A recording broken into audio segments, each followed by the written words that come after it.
दर्द तुम्हें क्यों है? इसलिए कि पूरी दुनिया में सो कॉल्ड सिविलाइज्ड कहने वाली कौमें, ईसाई, मुसलमान और यहूदी, इन तीनों का एक पवित्र स्थल है यरूशलेम। और यरूशलेम को लेकर के 1000 साल से लफड़ा है। संयुक्त राष्ट्र संघ भी तुम्हारा है, अंतर्राष्ट्रीय अदालत भी तुम्हारी है, बहुमत भी तुम्हारे ही देशों का है।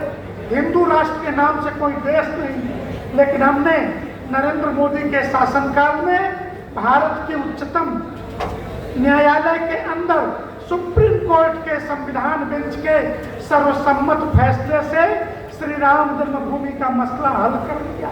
और तुम 1000 साल में फिलिस्तीन हल नहीं कर पाए, ये सब है। तुम दलाल किसके हो ये पूरी दुनिया को पता है। इसलिए चीन के दलालों को भारत में ज्ञान देने की कोई जरूरत नहीं है। ये श्री राम जन्मभूमि से जुड़ा एक सच है। और रही बात इस आंदोलन में हरा दिया, तो आओ बिना आंदोलन के भी हम काशी विश्वनाथ और श्री कृष्ण जन्मभूमि लेने जा रहे हैं। तुम्हारी मां ने दूध पिया, दोनों हाथ की पटने को हम तैयार। कपिल जी ने एक बात बताई कि बंगाल के अंदर एक मंत्री जी कह रहे थे कि जन्नत जिसे चाहिए वो इस्लाम स्वीकार करे।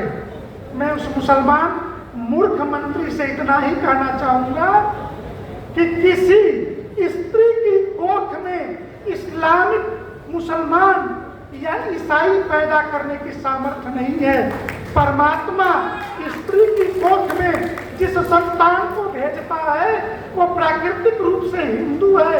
तुम सुन्नत करके मुसलमान बनाते हो, बपतिस्मा करके ईसाई बनाते हो, हिंदू को मिटा न पाओगे। तो परमात्मा जिसे माँ की कोख में धरती पर भेजता है स्वर्ग में भी उसी रूप में लेगा। इसलिए स्वर्ग का एकमात्र अधिकारी सिर्फ और सिर्फ हिंदू है। परमात्मा को कटे पिटे ये माल पसंद नहीं है। इसलिए फालतू की बातें बंद करो।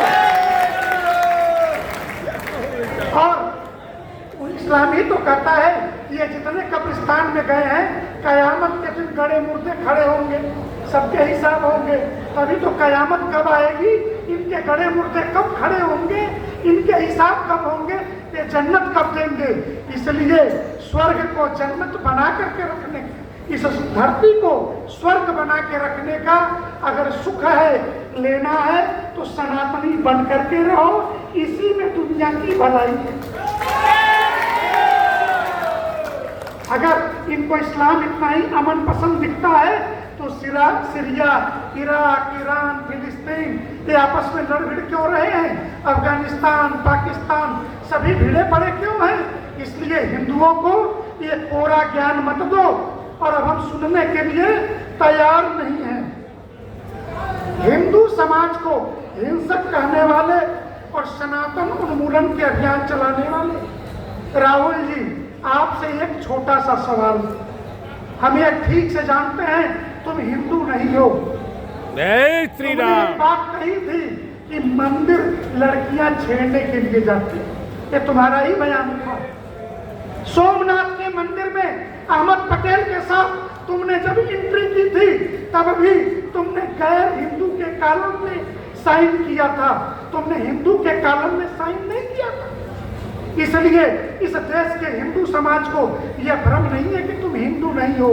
हाँ, एक चीज का भ्रम जरूर है कि तुम्हारा पिता कौन है, क्योंकि स्वर्गीय राजीव गांधी के मृत्यु के बाद तुम्हारा डीएनए देने से तुम्हारी मां ने इनकार किया था। राजीव गांधी की लाश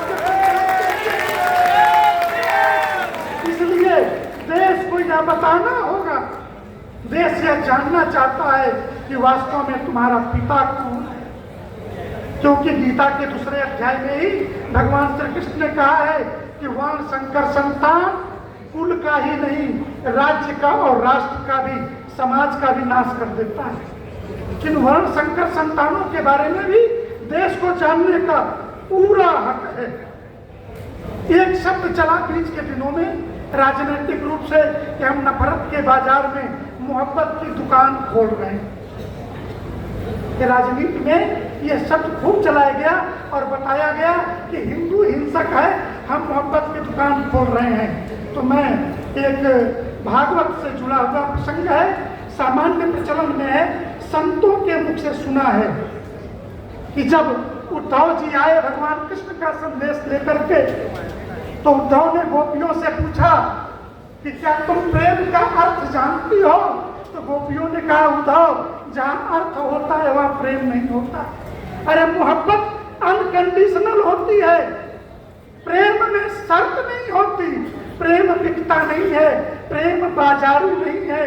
और दुकान बाजार का शब्द है, तो जिसे तुम मोहब्बत की दुकान कह रहे हो, वास्तव में वो तवायफ का कोठा है।